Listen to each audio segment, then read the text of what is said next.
and frisk, which went after African-American and Latino people in an outrageous way. That is not a way you're going to grow voter turnout. I'd like to talk about who we're running against. A billionaire who calls women fat broads and horse-faced lesbians.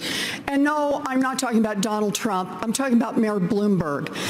Democrats are not going to win if we have a nominee who has a history of hiding his tax returns, of harassing women, and of supporting racist policies like redlining and stop and frisk. Democrats take a huge risk if we just substitute one arrogant billionaire for another. I actually welcomed Mayor Bloomberg to the stage. I thought that he shouldn't be hiding behind his TV ads. The mayor says that he has a great record, that he's done these wonderful things. Well, the fact of the matter is he has not managed his city very, very well when he was there. He didn't get a whole lot done. He had stop and frisk, throwing close to 5 million young black men up against the wall. We could wake up 2 weeks from today, the day after Super Tuesday, and the only candidates left standing will be Bernie Sanders and Mike Bloomberg, the two most polarizing figures on this stage.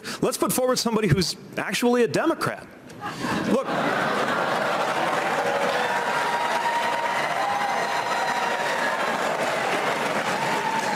We shouldn't have to choose between one candidate who wants to burn this party down and another candidate who wants to buy this party out. And that was just the first 10 minutes. Wow. What a debate, Mika. Good morning. Especially on his treatment of women. He fired right back, targeting frontrunner Bernie Sanders on socialism. Everyone was on offense. Elizabeth Warren, the most tweeted about candidate. Mary Bruce is going to start us off in Las Vegas, has the latest for us. Good morning, Mary. Good morning, Robin. Well, this was a feisty and messy fight. The candidates straight off the bat piling on Michael Bloomberg. But the attacks last night also went in every direction. After playing relatively nice with each other, last night it felt like months of pent-up frustration just poured out onto that debate stage. I'd like to talk about who we're running against. A billionaire who calls women fat broads and horse-faced lesbians. And no, I'm not talking about Donald Trump. I'm talking about Mayor Bloomberg. From the very first minutes of his debate debut, Michael Bloomberg under blistering attack. The frontrunner, Senator Bernie Sanders, eager to take on the newcomer. I believe in democratic socialism for working people, not billionaires. And the power players that get a take. Gloria Borger, what's the big headline? Bloomberg was awful. I'm sorry.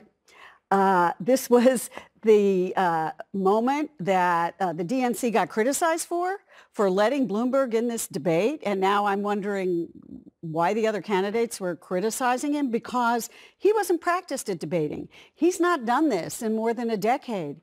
And I think the notion, even for a Mike Bloomberg, that you can step in and go toe-to-toe on this stage with people who've been doing it, what, Andrew Yang, for a couple of years? Yes, a couple of years. It seems to me that that was difficult for him.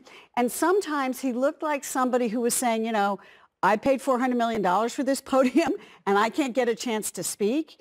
And he got better as the night went on, I thought, but it wasn't a great first showing for him. And what will that mean, Dana, in terms of it not being a good night for Bloomberg, and that's putting it lightly? That's a really key question, because as I'm watching this, I'm remembering saying the same thing about Donald Trump over and over again in 2016, that he didn't have a good night, that he was up against the wall on, name your issue or name your scandal. Or name your misstep. And